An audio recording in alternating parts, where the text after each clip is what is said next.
Hello dear, welcome करता हूं आप सभी का बोर्ड ज्ञान अड्डा यूट्यूब चैनल पे। आपने इस वीडियो पे क्लिक किया, इसका मतलब आप भी क्लास 12th में पढ़ते हैं, तो वीडियो को पूरा देखिएगा। आज का ये वीडियो उन सभी विद्यार्थियों के लिए महत्वपूर्ण है जिन्हें 2027 में आज का ये वीडियो उन सभी विद्यार्थियों के लिए महत्वपूर्ण है जिन्हें 2027 में इंटर का बोर्ड एग्जाम देना है, क्योंकि आज का इस वीडियो में क्लास 12th हिस्ट्री चैप्टर 2 से रिलेटेड VVI सब्जेक्टिव प्रश्न को देखने वाले हैं। तो वीडियो को अंत तक देखिएगा और इस वीडियो के अंत में मैंने कुछ प्रश्न पूछा है, उसका जवाब आपको कमेंट बॉक्स में देना है, इसलिए वीडियो में पूरी तरीके से बने रहिएगा। मैं बतला दूं कि आज के इस वीडियो देखने के बाद आपको क्लास 12 हिस्ट्री चैप्टर 2 से रिलेटेड जितने भी सब्जेक्टिव प्रश्न हैं वो सभी इसी वीडियो में क्लियर हो जाएंगे। तो वीडियो को अंत तक देखिएगा और अगर अच्छा लगेगा तो इसे लाइक कर दीजिएगा और चैनल पे अगर नए हैं तो इसे सब्सक्राइब कर दें, और अगर अच्छा लगेगा, अगर समझ में आता है तो वीडियो को आप लाइक कर सकते हैं। तो चलिए बिना समय को बर्बाद किए ही शुरू करते हैं आज का इस सेशन को। पहला प्रश्न है, अशोक के धम्म पर संक्षिप्त टिप्पणी लिखें, है ना। तो देखेंगे उत्तर इसका हो जाएगा कि अशोक ने अपनी प्रजा के नैतिक उत्थान के लिए कुछ सिद्धांत बनाए और इन सिद्धांत को अशोक का धम्म कहा जाता है। मतलब क्या था, क्या कहा जाता है, अशोक का धम्म कहा जाता है। इसमें ये जो है ना, अशोक जो है ना अपने सिद्धांत, एक नए सिद्धांत को बनाया, उसमें नए तरीके का जो है ना लोगों को रहन सहन की तरीका बतलाए और उसी को जो है ना धम्म कहा जाता है। अशोक के धम्म सभी धर्मों का सार जो है ना संक्षेप था, और अशोक के अभिलेख जो है ना संख्या 2 और 5 के अनुसार कम जो है ना यानी कि कम पाप और बहुत कल्याण दय और दान जो है ना यानी कि धम्म में कहा गया। मतलब यह है कि अशोक ने जिस धम्म को लेकर के आए उसमें कहा गया कि इस धम्म को मानने वाले लोगों को बतलाए कि जो है ना कम पाप करना है और बहुत ज्यादा कल्याण करना है, और ये धम्म जो है ना अशोक के द्वारा लाया गया था। तो याद रखेंगे, और अशोक किस वंश के शासक थे दोस्तों, तो याद रखना है कि अशोक जो है ना ये मौर्य वंश के शासक थे, ना किस वंश के, मौर्य वंश के। बढ़ते हैं अगले प्रश्न की ओर। अगला प्रश्न है मौर्यकालीन इतिहास, है ना। मौर्यकालीन इतिहास के प्रमुख स्रोतों का संक्षिप्त विवरण दें। तो वेरी वेरी महत्वपूर्ण होने वाला है, सभी प्रश्न को आप लोग नोट करते हुए चलिएगा और आपको 2027 के एग्जाम में ये सारे प्रश्न डायरेक्टली देखने के लिए मिलेंगे। तो आपका भी सपना है 2027 की इंटर बोर्ड एग्जाम में 95% अंक लाने का, तो इस वीडियो को पूरा अंत तक देखिएगा और आप अपना सपना को पूरा करने के लिए आप इस चैनल को सब्सक्राइब कर सकते हैं। तो चलिए देखेंगे दूसरा प्रश्न की ओर चलते हैं। प्रश्न 2 में दिया हुआ है कि मौर्यकालीन इतिहास के प्रमुख स्रोत का संक्षिप्त विवरण दें। उत्तर हो जाएगा मौर्यकालीन इतिहास जानने के निम्नलिखित स्रोत हैं, जिसमें पहला है साहित्यिक स्रोत। पहला कौन सी स्रोत है, तो पहला याद रखेंगे, पहला है साहित्यिक स्रोत, जिसमें साहित्य स्रोत में कौटिल्य का अर्थशास्त्र, विशाखा दत्त का मुद्राक्षस, कालिदास की जो है ना नाटक, बौद्ध साहित्य और दीपवंश, और उसके बाद क्या महावंश, मिलन, उसके बाद क्या है मिलन पन्हो, और उसके बाद देव्यदान और मंजूश्री मूलकल्प एवं जैन साहित्य में भद्र बहुचरित्र एवं परिशिष्ट पर्वत प्रमुख दिए गए हैं। ठीक है, तो ये है पहला पॉइंट, है ना। ये पहला पॉइंट है मौर्यकालीन इतिहास के जानने का स्रोत क्या है, तो साहित्यिक स्रोत है, जिसमें क्या क्या आता है, तो मुद्राक्षस आता है, विशाखा दत्त का, है ना, और कौटिल्य का अर्थशास्त्र से जानकारी मौर्य साम्राज्य के बारे में पता चलता है, कालिदास के द्वारा लिखा गया नाटक है उससे पता चलता है, बौद्ध साहित्य में दीपवंश और महावंश और मिलन पन्हो के बारे में, और देवदान और मंजूश्री मूलकल्प एवं जैन साहित्य से भी जानकारी देखने को मिलती है। दूसरा है पुरातात्विक स्रोत, है ना। दूसरा क्या है, दूसरा है पुरातात्विक स्रोत। और पुरातात्विक स्रोत में देखेंगे दोस्तों कि इसमें पुरातात्विक स्रोत जो है, इसमें स्रोत में अशोक के अभिलेख, है ना, अशोक के अभिलेख, पाटलिपुत्र के राज दरबार का जो है ना क्या, तो राज दरबार का ध्वंसावशेष देखने को मिलता है, सिक्के और विभिन्न प्रकार के औजार प्रमुख यहाँ पास माना जाता है ना। तो यह है मौर्यकालीन इतिहास को जानने का दूसरा स्रोत। देखेंगे तीसरा स्रोत क्या हो जाएगा, तो तीसरा स्रोत को देखेंगे दोस्तों वीडियो को अंत तक देखिएगा ताकि आपको कहीं भी दूसरी जगह पर वीडियो देखने की जरूरत न पड़े। इसी वीडियो को देखने के बाद आपको पूरा चैप्टर 2 से रिलेटेड सब्जेक्टिव प्रश्न क्लियर हो जाएंगे। तीसरा है विदेशी यात्रियों का विवरण, है ना। तीसरा क्या है, विदेशी यात्रियों का विवरण। इसमें जैसे विदेशी यात्री फहियान, हेवेन-सांग का विवरण से भी मौर्य काल के बारे में जानकारी मिलती है। उसके साथ ही साथ तिब्बत के लेखक लामा तारनाथ की रचना में भी मौर्य वंश का प्रकाश जो है ना पड़ता है, मौर्य वंश के बारे में जानकारी देखने को मिलती है। ठीक है, तो ये था, ये तीन जो है ना, तीन स्रोत है मौर्यकालीन इतिहास को जानने का, है ना। कितने, तो ये तीन स्रोत है मौर्यकालीन इतिहास को जानने का। ठीक है, बढ़ते हैं अगले प्रश्न की ओर। प्रश्न नंबर 3 को देखेंगे। प्रश्न नंबर 3 है, प्रश्न नंबर 3 को भी देख लेते हैं। कहा जा रहा प्रश्न 3 में कि चंद्रगुप्त द्वितीय विक्रम द्वितीय की उपलब्धियों का वर्णन करें। तो देखेंगे क्या हो जाएगा, उत्तर लिखेंगे, है ना। उत्तर हो जाएगा कि क्या है, तो उत्तर हो जाएगा समुद्रगुप्त के बाद उसका जो है ना, यानी कि उसका पुत्र चंद्रगुप्त द्वितीय सिंहासन पर बैठा और उसने विक्रम द्वितीय की उपाधि धारण की थी। ठीक है, और उसने गुप्त साम्राज्य को सुदृढ़ बनाया और उसमें मालवा, गुजरात और काठियावाड़ शामिल किए और उसने अपनी बेटी प्रभावती गुप्त का विवाह जो है ना मध्य दक्कन के क्या वकाटक वंश के शासक रुद्रसेन द्वितीय से किए थे। ठीक है, तो याद रखना है, मुख्य रूप से कहा जा रहा है इसमें समुद्रगुप्त के बारे में ध्यान देंगे। यहाँ पास ध्यान देना है कि समुद्रगुप्त जो है ना, समुद्रगुप्त के बाद उसका पुत्र चंद्रगुप्त द्वितीय सिंहासन पर बैठते हैं। ठीक है, और उसके बाद जो है ना उसने गुप्त साम्राज्य को जो है ना और भी ज्यादा मजबूत किया और मालवा, गुजरात और कठियाला को शामिल किए और उसने अपनी बेटी प्रभावती गुप्त का विवाह जो है ना, यानी कि मध्य दक्कन के वाकटक वंश के शासक रुद्रसेन द्वितीय से करा दिए थे। ठीक है, तो याद रखना, इसे नोट करते हुए चलिएगा। बढ़ते हैं आगे, देखते हैं। इस वैवाहिक संबंध में चंद्रगुप्त को अपनी समस्त सेना, है ना, चंद्रगुप्त को अपनी समस्त सेना कह सकते हैं कि अपनी समस्त सेना को शंकों के विरुद्ध जो है ना इकट्ठा करने का अवसर मिल गया और इसी के शासनकाल में कला, साहित्य और विज्ञान का जो है ना भूतपूर्व विकास हुआ और कला, साहित्य, प्रगति को देखते हुए इतिहासकारों ने इसके काल को स्वर्ण काल कहा है ना। कौन सा काल कहा है, तो स्वर्ण काल कहा है। इस बात को भी याद रखिएगा, वेरी वेरी महत्वपूर्ण पॉइंट है ये, है ना। तो याद रखेंगे, है ना, वेरी वेरी महत्वपूर्ण ये है पॉइंट है।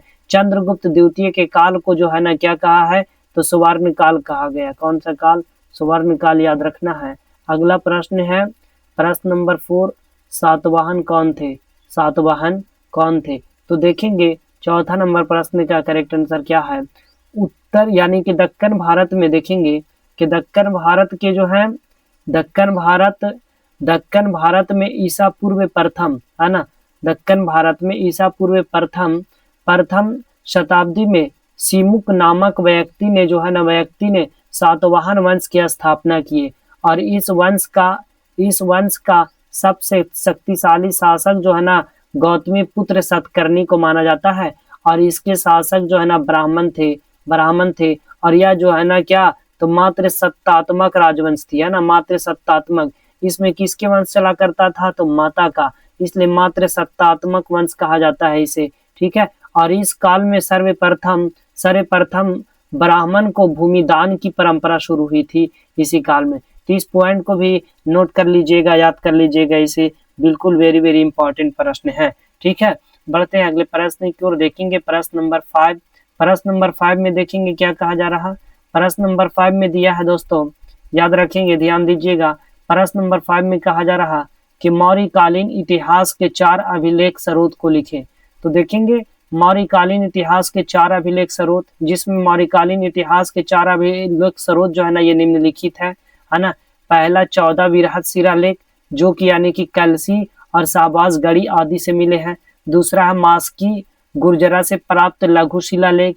तीसरा है गिरनार से प्राप्त लघु शिलालेख। चौथा है लौरिया और अरेराज से प्राप्त जो है ना शिलालेख। ये सब जो है ना वेरी वेरी महत्वपूर्ण प्रश्न है दोस्तों, है ना। ये सब के सब जो है ना वेरी वेरी महत्वपूर्ण प्रश्न है 2027 के एग्जाम के लिए। ठीक है, इसलिए आप लोग ये सब को नोट कर लीजिएगा और सभी को याद कर लीजिएगा। आपको 2027 के इंटर के बोर्ड एग्जाम में इस चैप्टर 2 से रिलेटेड एक भी सब्जेक्टिव प्रश्न जो है ना नहीं छूटेगा, इसलिए वीडियो को अंत तक देखिएगा और आप लोग इसे नोट करते हुए चलिएगा। बढ़ते हैं अगले प्रश्न की ओर, देखेंगे अगला प्रश्न की ओर चलते हैं। प्रश्न नंबर 6 कहा जा रहा कि मौर्यकालीन, है ना, क्या कहा जा रहा कि मौर्यकालीन कला और स्थापत्य का वर्णन करें, है ना, कला और स्थापत्य का वर्णन करें। तो देखेंगे मौर्यकालीन कला एवं स्थापत्य का सर्वश्रेष्ठ नमूना इस समय के स्तंभ एवं जो है ना दक्षिणी की यानी कि मूर्ति है सांची, सारनाथ आदि जगहों पर मौर्यकालीन स्तूप मिले हैं, है ना। मौर्यकालीन क्या मिले हैं, तो मौर्यकालीन स्तूप मिले हैं। और इस समय मूर्ति निर्माण में गांधार एवं मथुरा जो है ना शैली का विकास हुआ।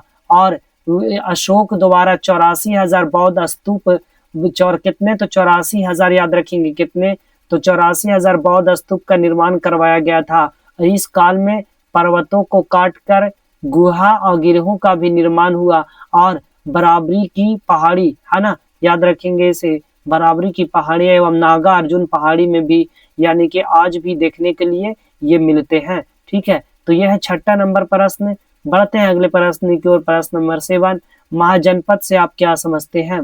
देखेंगे उत्तर वैदिक काल में जिस क्षेत्रीय राज्यों का उदय की प्रक्रिया आरंभ हुई, या वह जो है ना क्या था, तो 6ठी सदी ईसा पूर्व तक आते आते 6ठी शताब्दी ईसा पूर्व तक कह सकते हैं कि 6ठी शताब्दी ईसा पूर्व तक आते आते बड़े राज्यों में बदल गई और प्रभुता संपन्न राज्य का जो है ना महाजनपद कहा गया। और बौद्ध ग्रंथ अंगुत्तर निकाय के अनुसार 16 महाजनपद थे जो निम्नलिखित है, जिसे पहला हो जाएगा काशी, है ना, दूसरा कौशल, तीसरा अंग, चौथा हो जाएगा मगध, पांचवा वज्जी और छठा मल और सातवां चेदी और उसके बाद फिर 8वां वत्स, कुरु, पांचाल, मत्स्य, सूरसेन, आश्मक, अवंती, गंधार, कंबोज। इन महाजनपद में वज्जी और मल जो है ना गणराज्य थे और शेष में जो है ना राजतंत्रात्मक प्रणाली प्रचलित थी। और इन महाजनपद में सबसे शक्तिशाली मगध को माना जाता है।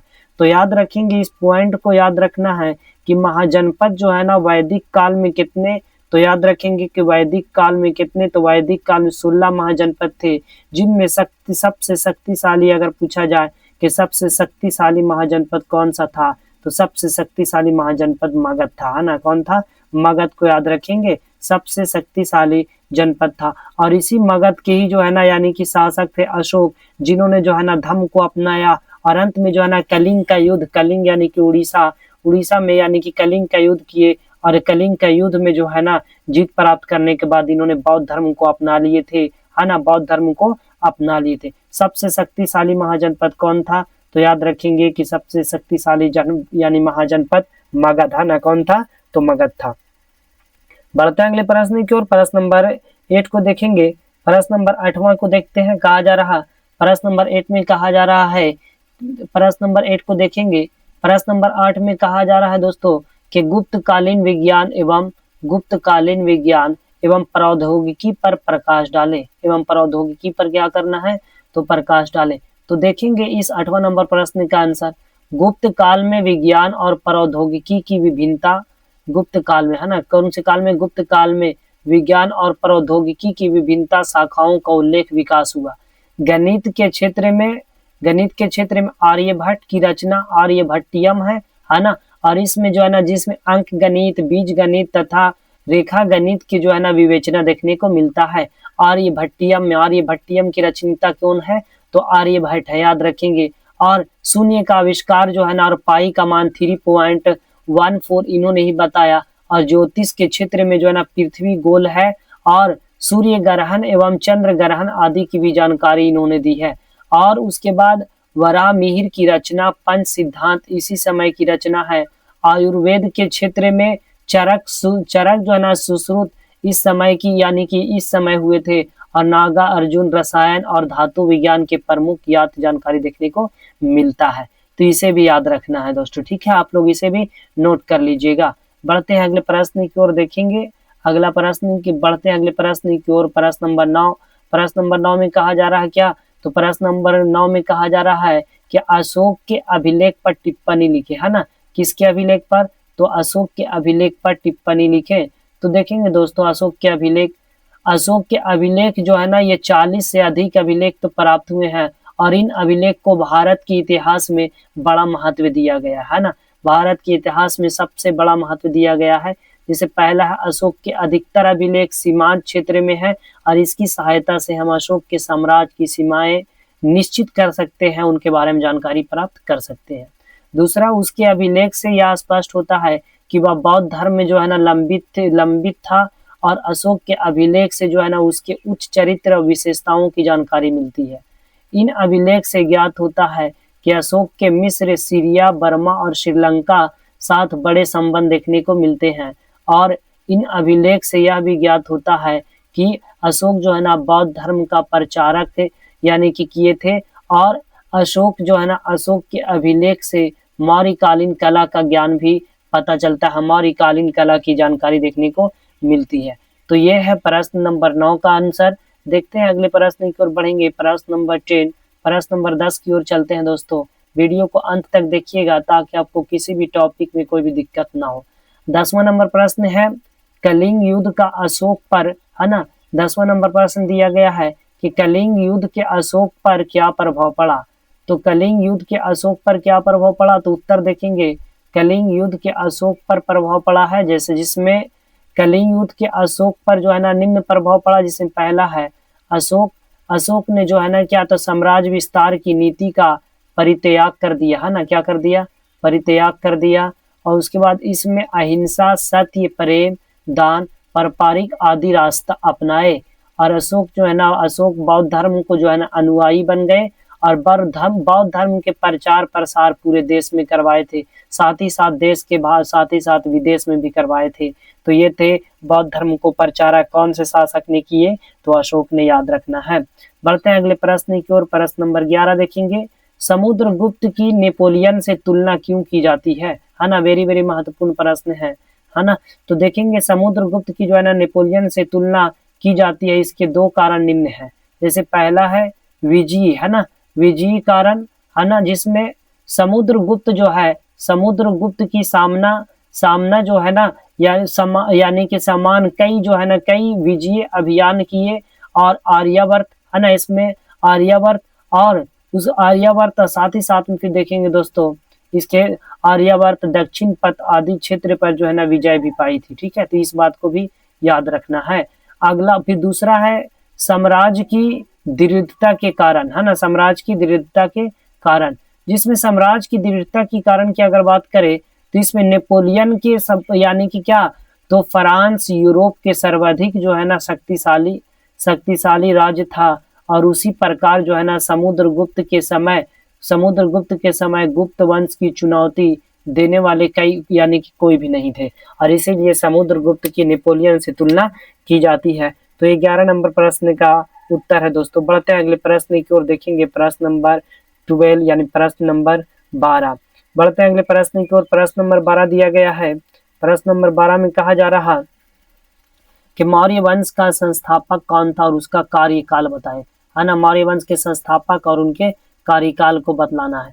तो देखेंगे हर्यक वंश संस्थापक राजा बिंबिसार था और जैन साहित्य में जो है ना इसका नाम जो है क्या, तो इसका नाम जो है ना शरेनिक कहा गया और इसका कार्यकाल करीब कह सकते 544 से 492 ईसा पूर्व था और 492 ईसा पूर्व था और इसी के राज में महान राज वैद्य जीवक था। बिंबिसार के पुत्र अजातशत्रु ने बंदी बनाकर कारागार में जो है ना डाल दिया गया। ये है 12 नंबर प्रश्न का। अगला प्रश्न है प्रश्न नंबर 13, मौर्यकालीन इतिहास के किन्हीं 2 प्रमुख साहित्यिक स्रोतों का नाम बताएं। तो देखेंगे साहित्यिक स्रोत में कौटिल्य का अर्थशास्त्र, विशाखा दत्त का मुद्राक्षर, कालिदास के नाट्य और बौद्ध साहित्य में जो है ना दीपवंश जो है ना ये सबसे महत्वपूर्ण माना जाता है। मिलिंद पन्हो और उसके बाद देवदयान और उसके बाद क्या मंजूश्री, मूलकल्प एवं जैन साहित्य में जो है ना क्या, तो भद्र बाहु चरित्र एवं जो है ना परिशिष्ट पर्वत प्रमुख देखने को मिलते हैं, है ना। तो ये 13 नंबर प्रश्न का उत्तर है। अगला प्रश्न है प्रश्न नंबर 14। प्रश्न नंबर 14 देखेंगे किन्हीं 2 गुप्तकालीन मंदिर का नाम एवं स्थान बताएं। तो देखेंगे किन्हीं 2 मंदिर के नाम एवं उसके स्थान निम्न है ना, निम्न है। और तो पहला हो जाएगा देवगढ़ का यानी कि क्या, तो दशावतार मंदिर, है ना। वीडियो अगर अच्छा लग रहा है तो इसे लाइक कर दें और वीडियो को अंत तक देखिएगा, ताकि आपका 2027 के एग्जाम में जो है ना, आपको 2027 के एग्जाम में एक भी प्रश्न ना छूटे। इसलिए वीडियो को जो है ना अंत तक देखिएगा। 2027 के एग्जाम के लिए मोस्ट इम्पॉर्टेंट आज का इस क्लास होने वाला है ना। तो पहला यह जो है ना वैष्णव धर्म से संबंधित सबसे महत्वपूर्ण मंदिर है। दूसरा आता है भूमरा का शिव मंदिर, जिसमें देखेंगे यह शैव धर्म जो है ना संबंधित सबसे महत्वपूर्ण मंदिर माना जाता है। सबसे महत्वपूर्ण मंदिर जो है ना इसे क्या, तो सबसे महत्वपूर्ण मंदिर इसे माना जाता है। देखेंगे, बढ़ते हैं अगले प्रश्न की ओर। प्रश्न नंबर 15, प्रश्न नंबर 15। प्रश्न नंबर 15 में कहा जा रहा है, देखेंगे कि पाटलिपुत्र नगर की स्थापना किसने और कब की थी, है ना। वेरी वेरी महत्वपूर्ण प्रश्न है। तो पाटलिपुत्र नगर की स्थापना उदयन ने 5वीं सदी ईसा पूर्व में किए थे। कब किए थे, तो याद रखना 5वीं सदी ईसा पूर्व में किए थे। और इसने अपनी राजधानी राजगिरी से पाटलिपुत्र फिर स्थानांतरित कर लिए थे। पहले थे राजगिरी और राजगिरी से फिर कहाँ कर लिए, पाटलिपुत्र कर लिए थे। ठीक है, तो पाटलिपुत्र नगर की स्थापना कब, तो 5वीं सदी ईसा पूर्व में हुई थी, है ना। और राजधानी कहाँ थी, राजगिरी, और फिर बाद में कहाँ कर लिया गया, पाटलिपुत्र। ठीक है, उसके बाद फिर गुप्त काल के 2 अभिलेख का नाम लिखिए। तो गुप्त काल के 2 अभिलेख के नाम निम्नलिखित है। पहला हो जाएगा प्रयाग प्रशस्ति, है ना। पहला कौन है, प्रयाग प्रशस्ति, जिसमें हरिसेन द्वारा निर्मित इस प्रशस्ति में समुद्रगुप्त की सैनिक अभियान और विजय आदि का विवरण देखने को मिलता है। किसमें, तो प्रयाग प्रशस्ति में। दूसरा है महरौली का जो है ना लौह स्तंभ। दूसरा कौन सा, महरौली का लौह स्तंभ। ठीक है, ये है 16 नंबर प्रश्न का उत्तर। बढ़ते हैं अगले प्रश्न की ओर। देखेंगे अगला प्रश्न, प्रश्न नंबर 17, है ना। प्रश्न नंबर 17। वीडियो को अगर आपने यहाँ तक देख लिया तो आपका बहुत बहुत शुक्रिया, और इसे आप लोग लिख लें ताकि आपकी तैयारी 2027 के लिए बहुत ही मजबूत हो जाए और एक भी प्रश्न 2027 के एग्जाम में ना छूटे। ठीक है, तो देखेंगे 17 नंबर प्रश्न, किन्हीं 4 महाजनपद का नाम लिखे, है ना। किन्हीं 4 महाजनपद का नाम लिखे। तो 4 महाजनपद निम्न हो जाएगा। पहला देखेंगे तो मगध है, दूसरा कौशल है, तीसरा वत्स है और चौथा अवंती, है ना। ये 4 क्या है, तो ये 4 के 4 जो है ना, ये 4 के 4 क्या है दोस्तों, तो ये 4 के 4 जो है ना महाजनपद है ना। 4 के 4 क्या है, तो ये 4 के 4 महाजनपद है। देखेंगे आगे आगे की ओर बढ़ते हैं, है ना। महाजनपद जो है, ये महाजनपद राजनीतिक और आर्थिक दृष्टि से महत्वपूर्ण थे। मगध को विशेष रूप से उसकी शक्ति और समृद्धि के लिए जो है ना जाना जाता है। सबसे शक्तिशाली मगध को ही माना जाता है। जबकि कौशल जो है ना, कौशल और वत्स जो है ना, ये व्यापार के लिए और संस्कृति का केंद्र माना जाता है। अवंती भी महत्वपूर्ण महाजनपद था। अवंती भी महत्वपूर्ण महाजनपद था, जिसमें गतिविधियों के लिए प्रसिद्ध था। तो याद रखना ये सारे पॉइंट को, ये सारे फैक्ट को आपको याद रखना है। तो 17 नंबर प्रश्न का उत्तर है। बढ़ते हैं अगले प्रश्न की ओर। प्रश्न नंबर 18, वर्ण व्यवस्था से आप क्या समझते हैं, है ना। क्या है, प्रश्न नंबर 18 को देखेंगे। प्रश्न नंबर 18 में कहा जा रहा कि वर्ण व्यवस्था से आप क्या समझते हैं। तो उत्तर यानी कि देखेंगे, वैदिक काल में समाज को जो है ना 4 वर्ण में बांटा गया था। कितने वर्ण में, तो याद रखना है इसे जो है ना 4 वर्ण में बांटा गया था। जिसमें पहला हो जाएगा दोस्तों, याद रखेंगे, पहला हो जाएगा ब्राह्मण, है ना। और दूसरा कौन है, तो दूसरा को भी याद रखना है, दूसरा हो जाएगा क्षत्रिय। तीसरा कौन हो जाएगा, तो तीसरा हो जाएगा वैश्य। और चौथा हो जाएगा शूद्र, है ना। चौथा क्या है, शूद्र। तो इसमें भी जो है ना सबका जो है ना अलग अलग कार्य। ब्राह्मण का वेदों का ज्ञान होता था, वेदों का अध्ययन करना, है ना। और क्षत्रिय का काम होता था क्या, तो क्षत्रिय का काम करना होता था शासन करना और युद्ध करना। वैश्य का काम करना, काम क्या था, व्यापार करना और खेती करना। और शूद्र का काम क्या था, तो ये तीनों का जो है ना सेवा करना। तीनों का सेवा करना मतलब सबसे कम जो है ना किसे माना जाता था, तो सबसे नीचे शूद्र को ही माना जाता था। ठीक है, और इस काल में जो है ना याद रखेंगे वर्ण व्यवस्था 4 प्रकार से थे, है ना। कितने प्रकार के थे, तो याद रखना 4 प्रकार से थे। जिसमें पहला थे ब्राह्मण, दूसरा क्षत्रिय, तीसरा वैश्य और चौथा शूद्र। ठीक है, सबसे नीचा किसे माना जाता था, सबसे निम्न शूद्र को माना जाता था। सबसे ऊंचे कौन थे, तो सबसे ऊंच को याद रखना है ना। सबसे ऊंच को याद रखना है दोस्तों। ठीक है, देखेंगे काल में जो है ना, ये काल जो है ना वर्गीकरण कार्यक्रम के आधार पर था। और इसी काल में उत्तर वैदिक काल में यह जो है ना जन्म के आधार पर तय होने लगा था कि कौन क्षत्रिय होगा। अगर क्षत्रिय के घर में किसी बच्चे का जन्म हुआ तो क्षत्रिय, है ना। अगर ब्राह्मण के हुए तो ब्राह्मण, वैश्य का हुआ तो वैश्य तो जन्म के आधार पर होने लगा था। ऋग्वेद की अगर बात करें तो ऋग्वेद के 10वें मंडल में पुरुष सूक्त में पहली बार इन 4 वर्णों का उल्लेख देखने को मिलता है ना। तो वेद की संख्या आप लोगों को जो है ना कमेंट करके बतलाना है कि वेदों की संख्या कितनी है ना, वेदों की संख्या कितनी है और कौन कौन सी है, ठीक है। तो ये कमेंट करके आप लोगों को बतलाना है। बढ़ते हैं अगले प्रश्न की ओर। अगला प्रश्न और इस वीडियो का अंतिम प्रश्न की ओर, प्रश्न नंबर 19 है ना। ये वीडियो का अंतिम प्रश्न है, प्रश्न नंबर 19। तो इसे भी आप लोग जो है ना लिख लीजिएगा और याद कर लीजिएगा। देखेंगे, कह रहा कि स्त्री धन क्या था, है ना। तो स्त्री धन क्या होगा, तो वह धन जो किसी, कह सकते हैं कि वह धन जो किसी खास स्त्री को उसके माता पिता, पति, भाई या तो फिर मामा या रिश्तेदार से प्रेम और स्नेह पूर्वक दिया जाता था, उसे स्त्री धन कहते हैं ना। क्या कहते हैं उसे, तो उसे स्त्री धन कहा जाता है ना। किसी भी वह धन जो किसी भी स्त्री को, करीब कह सकते हैं कि उसके माता पिता, भाई बहन या नाता रिश्तेदार से जो है ना उसे मिलता है, तो वही क्या कहलाता है, तो उसी को स्त्री धन कहते हैं, ठीक है। और ये क्या था, तो विवाह के समय भी वधु को दिया गया उपहार जो है ना स्त्री धन कहलाता है। जैसे अगर जो है ना कह सकते हैं कि अगर किसी भी स्त्री की जो है ना, अगर किसी भी स्त्री की अगर जो है ना क्या, तो अगर किसी भी स्त्री का जो है ना अगर विवाह होता है और उस विवाह में जो है ना क्या, तो उस विवाह में उसे जो भी यानी कि दिया जाएगा और तो वही क्या कहलाएगा, तो वही स्त्री धन कहलाएगा, ठीक है। और इस धन पर केवल स्त्री का अधिकार होता था और उसके संतान इसे जो है ना विरासत में पा सकते थे। मतलब ये जो भी मिला ना उस पे अधिकार किसका होता था, तो उसी स्त्री का होता था। और फिर माता के जो है ना क्या, तो मृत्यु के बाद विरासत में उसके बच्चे को मिल जाया करते थे।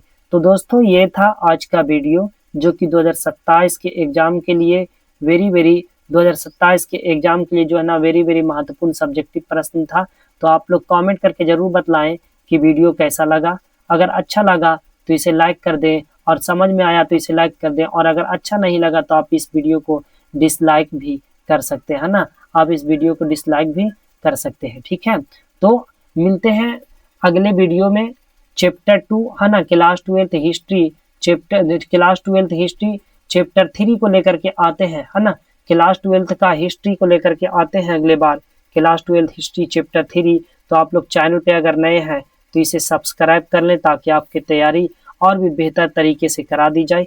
तो वीडियो कैसा लगा आपको एक छोटी सी कमेंट जो है ना जरूर करिएगा। चैनल पे अगर नए हैं तो इसे सब्सक्राइब कर दें, चैनल पे अगर नए हैं तो इसे सब्सक्राइब कर दें, और वीडियो अच्छा लगा तो इसे लाइक कर दें, इसे अपने दोस्तों में ज़्यादा शेयर कर दें। मिलते हैं अगले वीडियो में चैप्टर 3 से रिलेटेड, क्लास 12 हिस्ट्री चैप्टर 3 को लेकर के आते हैं। और इसका टाइम मैं बतला दूं कि आपको रोजाना इस चैनल पे जो है ना शाम के 6 बज के 30 मिनट पर, शाम के 6 बज के 30 मिनट पर आपको इस चैनल पे वीडियो देखने के लिए मिल जाएंगे। तो जुड़ना ना भूलें, चैनल को सब्सक्राइब करना।